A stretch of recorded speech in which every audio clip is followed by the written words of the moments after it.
I want to talk today a little bit about stress. Hello, you're listening to Over the As I'm podcast recording with this, Tracy it is Cole, Stress Awareness all things Week, to do with the and mind today, for in the middle of the week, it's Stress Awareness Day.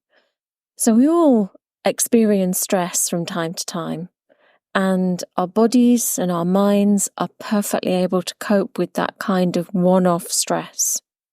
It's when stress is prolonged that we suffer.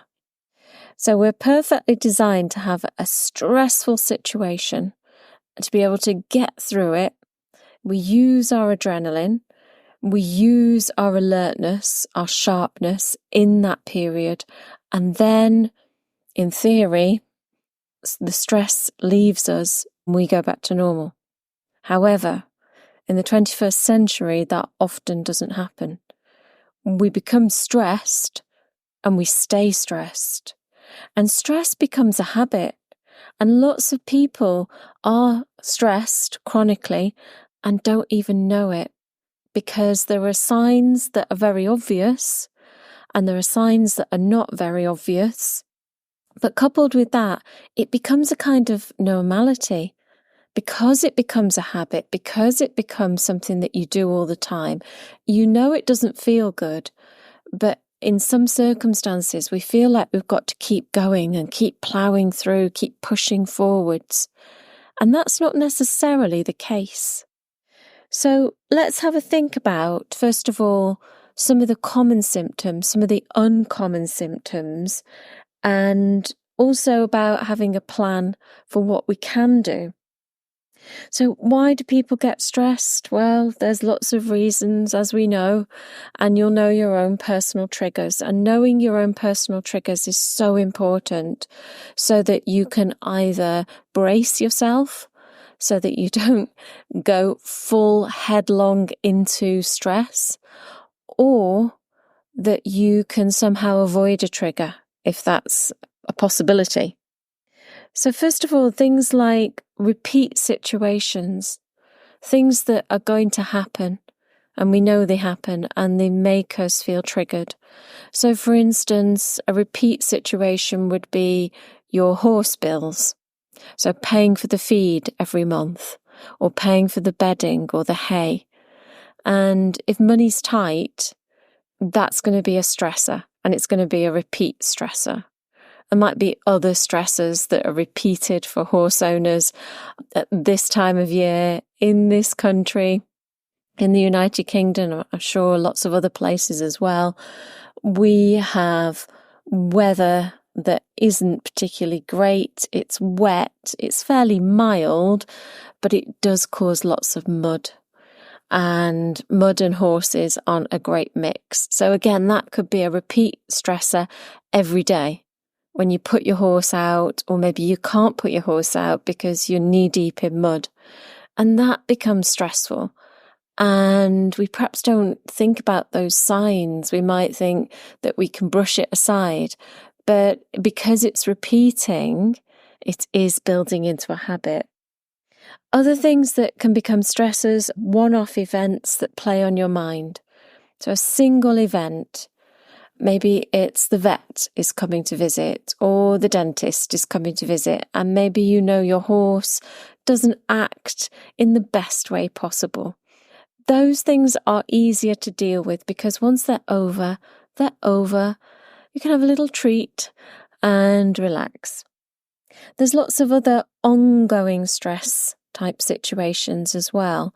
So this is when really we can't control it too much, especially if we're a parent and parenting is stressful. And then we come to the yard expecting to have some kind of release from that. And maybe we don't get that release for whatever reason. Our horse is injured, or we can't ride for whatever reason. So that kind of ongoing stress is the type that's probably going to give us quite a few problems. And then there's a type of stress where you think something might happen, but you're not sure, you're not positive because it's in the future and it hasn't happened yet. So this is different from the repeat situation where you know it's going to happen, you know you're going to have to buy hay, or you know that you're going to have your horse get new shoes or be trimmed or something like that. This is when you think something might happen. So this might be a riding fear, a hacking fear, competing fear, when you're projecting into the future and you don't know whether it will happen, but you think it might, or you think there's a possibility. And so that plays on your mind as well, because the unconscious mind doesn't know the difference between something real and something imagined. So obviously this is still imagined because it hasn't happened yet, but your mind will treat it as real, as though that event has really happened or is really happening, and you'll get all the mindset and physiological changes associated with that. So what are some of the common symptoms that we all know about? Things like being irritable, losing your temper more quickly. You might have trouble sleeping. You might have changes in your eating. Some people get hungry and they eat emotionally. Some people lose their appetite. A lot of people have trouble concentrating. They're anxious. They worry. They may drink more. They may have lowered self-esteem. And those types of things we know about. And maybe when we go into that, we can be very mindful and watchful of when we're in that situation. It's almost like we hop into a different person. We're still us underneath, but for a time we spend thinking in a different way, acting in a different way. Our beliefs about ourselves change, our beliefs about our riding and lots of other things change, our values change, what's important to you. We might get hyper-focused on something. So we almost develop a different style of persona, and the world looks very different when we're in that persona. It's said that if you have 3 to 5 of these symptoms, it's possible that you're in chronic stress. And that's quite amazing, isn't it? Because as you look down that list or you listen to that list, then they're very common things, aren't they? Things that you might not think about as being related to stress, and these may be your body responding to you and telling you, I'm in stress, are the aches and pains, which may become more obvious, fatigue, because you're just so worn out. I mean, your adrenaline is just kind of getting to a point where it's going to be depleted pretty soon. Skin issues, you might find that you develop a rash or that you get very itchy, dry skin. Because the hormones of stress, the cortisol and so on, influence the sex hormones like estrogen and testosterone, you might find that you get more spots and breakouts in your skin. You might find that you have digestive problems. When we're stressed, then your stomach produces more acid, so it might give you heartburn. You might grind your teeth. You might find that your sight changes. So some people experience blurred vision. Some people have very, very irritated eyes. You might shop too much. And as I speak, we're coming up to Black Friday. We're coming up to Christmas. So just beware of that one. You might exercise too little because you've not got the energy, but you may go the opposite way and you may start exercising a little bit too much. You might feel very restless. You can't sit in spite of being very tired. You just can't sit still. And you may feel that you've got jaw pain or tooth pain. You might also experience more coughs and colds because your immunity is depressed. So there's lots and lots of signs and symptoms of stress. It's up to us to realise when we're going into this and then to find some way of stopping it. So for me, I'm more of an introvert, and introvert in this sense means that I relax better when I'm on my own or it's just me and my partner. I love quiet time on my own. I love quiet time up at the yard on my own. I love quiet time on a walk on my own. And that really, really helps me.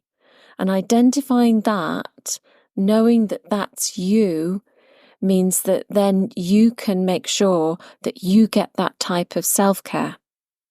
At the opposite end of the spectrum are people who relax more when they're in a group of people.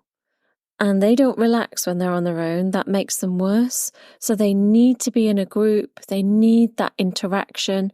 They need to be sociable. And again, if you fall into that category, then that's part of your self-kindness and self-care as well. Some people are in the middle. They're ambiverts. And for you, you need to decide in the moment what is going to make me feel better at this time, and then grab that type of self-care for yourself. Having a plan in advance really helps, because when you're in the middle of stress, you very often can't think straight. Nothing seems right. Everything is either too much effort, or it's very depressing, or it adds something else to your list of chores, and it just puts pressure on you. And so we tend, unless we know that we're going into stress and we know our action plan, we tend not to be very good at getting ourselves out of it. So have a plan for what relaxes you. It might be listening to music and turning the sound up. It might be going for a walk or taking your dog out, being with your horse. It might be that you have a hot bath or a hot shower. It may be that you are very indulgent and you book yourself a nice massage or some other little treatment. But whatever it is, we need to have it in place, almost on a post-it, so that you can look at this post-it and you know that the minute that you recognize the symptoms, that you can go into this very easily. I'm going to give you 2 little quick tips that you can do, particularly if you're, for instance, at work or you're in a situation where you can't just say, right, I'm going for a walk, right, I'm going to have a hot bath, but something you could do at your desk, something that you can do when, you just need a 10-second or even a 5-minute relaxation. And the first one is really easy. You can do this sitting or you can do it standing, and you just give yourself a hug. You just reach your arms around. You just reach yourself and just hug yourself. And if you wanted to you could do some breathing with this, but just squeeze yourself gently and just squeeze yourself gently. And this action of hugging yourself just releases the stress and the strain a little bit. And if you can couple it with some nice rhythmical deep breathing, that's lovely. If you could couple it with a nice mindful visualization, that would be super too. But the physical action of giving yourself a hug helps because we're releasing a little bit of oxytocin. We're also just being a bit more aware of our breathing, and hopefully we're just reducing all that cortisol. The second little technique that you can try, I think I've mentioned this one before, but I've mentioned it more for things like riding nerves. This works fabulously for anxiety and stress as well. When you just feel like you're just getting under pressure, you're getting overwhelmed, it's just one thing after another, and you've got to sit and concentrate, or you've got to do your work, or whatever it might be, to get those gremlins out of your head. Just say, you can say it out loud or you can say it inside your head, say the word stop, and say it really loudly. Say it really clearly and really strictly. Stop. And when those thoughts or when it can even be a physical clenching of the muscles, you can say to yourself, stop. So whether it's physical or it's self-talk or you're just feeling the tension in your muscles, you can say to yourself, stop. And you might have to do it over and over. And what you'll find is that if you can do it as soon as you realise you're going into that stress mode, that the time between saying it will get longer and longer. I hope this has been helpful. I hope that if you are in stress, that you can find an outlet. Do contact me if you need any more help. Let me know how you get on. Take care, and I'll see you again really soon.